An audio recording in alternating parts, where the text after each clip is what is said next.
Very good evening to all.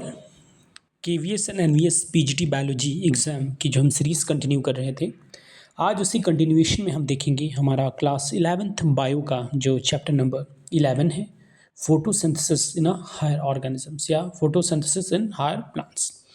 तो इसमें अगर हम देखें तो इस चैप्टर में सबसे पहले हमें कुछ एक्सपेरिमेंट्स के बारे में देखना पड़ेगा, जो कि स्टीफन हिल्स ने कंडक्ट किया था। ठीक है, जैन आइजैक हॉक ने कंडक्ट किया था, जॉन वॉन सैच ने और टी एंगलमैन ने और नील ने कंडक्ट किया था। तो इन सारे एक्सपेरिमेंट्स के ऊपर हमें देखने हैं। जनरलाइज वे में एक समरी फॉर्म में एक्सपेरिमेंट का क्या एसेंस था, क्या रिजल्ट था, वो हमें नोटिस करना पड़ेगा। दूसरा इसमें इंपॉर्टेंट टॉपिक आ जाता है साइट ऑफ फोटोसिंथेसिस, कि जो फोटोसिंथेसिस का फिनोमिना है वो कहाँ पे अकर होगा। तो एज वी नो, क्लोरोप्लास्ट के अंदर अकर होता है, उसमें दो साइट्स होती हैं, एक होती है ग्रेना, दूसरे होते हैं ग्रेना या थैलाकॉइड, दूसरे होते हैं स्ट्रोमा। तो light reaction will always occur in thylakoid और या ग्रेना कह सकते हो, लेकिन जो डार्क रिएक्शन होता है ये अकर होगा कहाँ पे, स्ट्रोमा के अंदर। तो ये चीज़ देखनी है आपकी। यहाँ पे डायग्राम एक बना हुआ है क्लोरोप्लास्ट के, उसकी लेबलिंग देख लेंगे। ठीक है, फिर यहाँ पे कौन कौन से ऐसे पिगमेंट्स इन्वॉल्व होते हैं फोटोसिंथेसिस में, ये इंपॉर्टेंट है, इसे पूछ लेता है। इसका फॉर्मूला आया है आपका क्लोरोफिल ए और क्लोरोफिल बी का। क्लोरोफिल ए का अगर हम फार्मूले की बात करें तो C55H72O5N4Mg। जो क्लोरोफिल बी होता है इसमें जो फार्मूला होगा C55H70O6N4Mg। फिर जो बेसिक डिफरेंस होता है क्लोरोफिल ए क्लोरोफिल बी में, वो ये कि जो क्लोरोफिल ए हमारा होगा इसमें क्या है, मिथाइल ग्रुप रहता है, लेकिन जो क्लोरोफिल बी होगा is replace by aldehyde group in chlorophyll b. उसमें मिथाइल को हटा के वहाँ एल्डिहाइड लगा देते हैं। कुछ और पिगमेंट्स होते हैं जैसे ज़ैंथोफिल और कैरोटीनॉइड्स। ठीक है, ये फोटो ऑक्सीडेशन से रोकने में हेल्प करते हैं। फिर यहाँ पे कभी कभी एक जनरल क्वेश्चन पूछ लेता है कि जो मोस्ट ऑफ द फोटोसिंथेसिस होती है take place in the blue and the red region, लेकिन जो ग्रीन लाइट होती है has no role in photosynthesis process.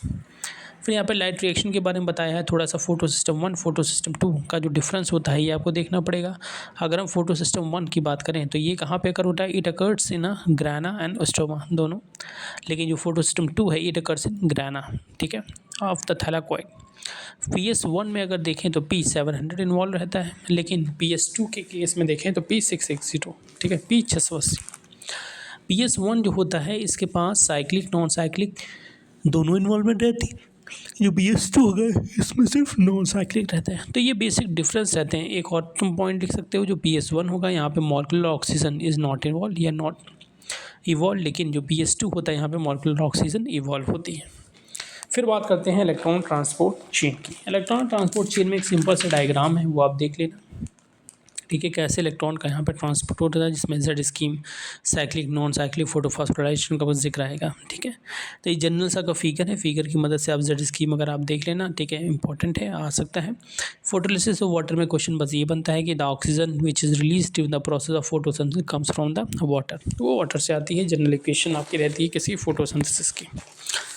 फिर अगर देखें कि यहाँ पे कहाँ कहाँ पे ATP NDP यूज़ करते हैं, तो इसमें कुछ साइकिल्स का जिक्र आ जाएगा। इसमें पहले आ जाती है हमारी केल्विन साइकिल।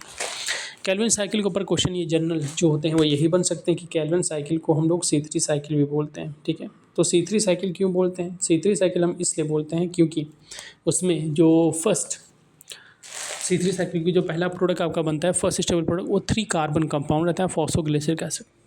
अगर हम एंजाइम की बात करें तो रुबिस्को जो होता है, रेबलोज 1,5 बिसफॉस्फेट कार्बोक्सिलेज, ये इसमें इन्वॉल्वमेंट आपका रहता है। जनरल स्टेप्स हैं C3 साइकिल में, 3 स्टेप्स रहते हैं। कार्बोक्सिलेशन पहला स्टेप है, दूसरा रिडक्शन रहता है और तीसरा रीजनरेशन रहता है। बिल्कुल सिंपल सी साइकिल NCERT की बुक में बनी हुई है, एग्जैक्ट आप देख लेना, क्योंकि आएगा क्वेश्चन तो सीधे वहीं से पूछेगा। फिर यहाँ पे C4, अच्छा, नंबर ऑफ़ ATP इन्वॉल्व जो होंगी वो आपको देखना पड़ेगा थोड़ा, कि अगर हम एक 6CO2 मॉलिक्यूल को हम फिक्स करते हैं तो कितनी कितनी आपकी ATP, तो 18 ATP लगती हैं और 12 DBH लगती हैं। ऐसे ही आपका C4 साइकिल आपका होता है, जिसको हम हैच एंड स्लैग साइकिल के नाम से जानते हैं।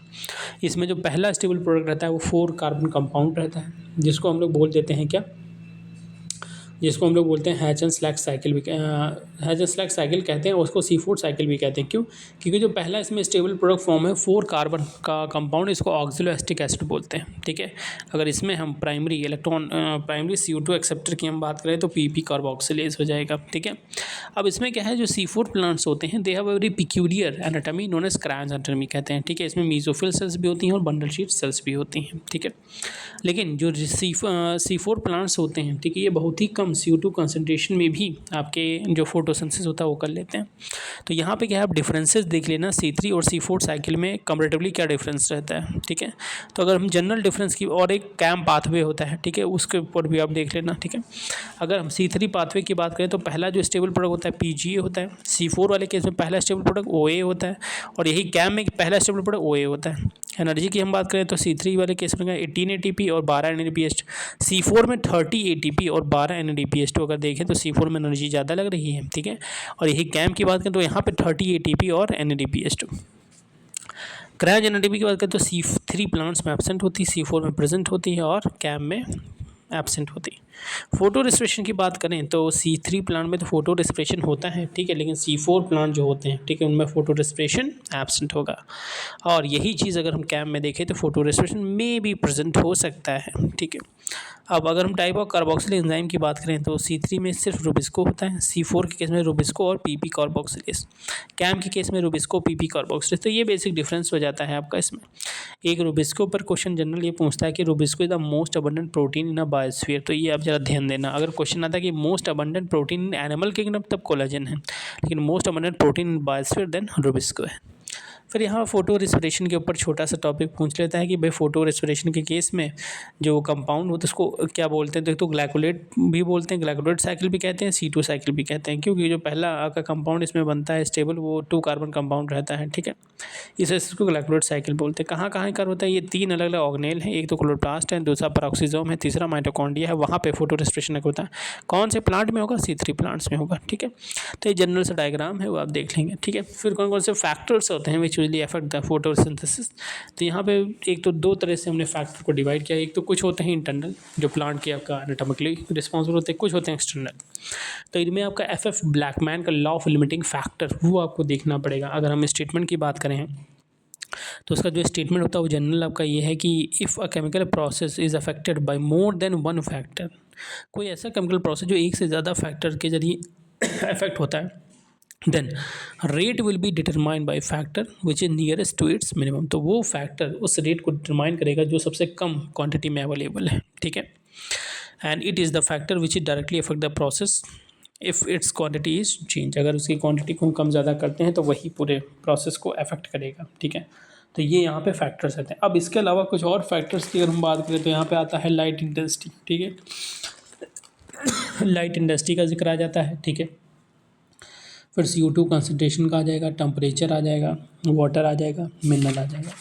तो इन सारे फैक्टर्स का हमारे रेट ऑफ फोटोसिंथेसिस के ऊपर क्या फ़र्क पड़ता है, ये चीज़ आपको देखनी पड़ेगी। चैप्टर इंपॉर्टेंट है। अगर इसमें हम इन जनरल वे में अगर हम समराइज़ करने की कोशिश करें तो C3 C4 जो पाथवेज हैं वो इंपॉर्टेंट है, कैम पाथवे के बारे में इंपॉर्टेंट है, प्राइमरी एक्सेप्टर कौन सा होता है, फर्स्ट स्टेबल प्रोडक्ट कौन सा बनता है, कौन कौन से जनरल स्टेप्स होते हैं ये आपको देखने पड़ेंगे।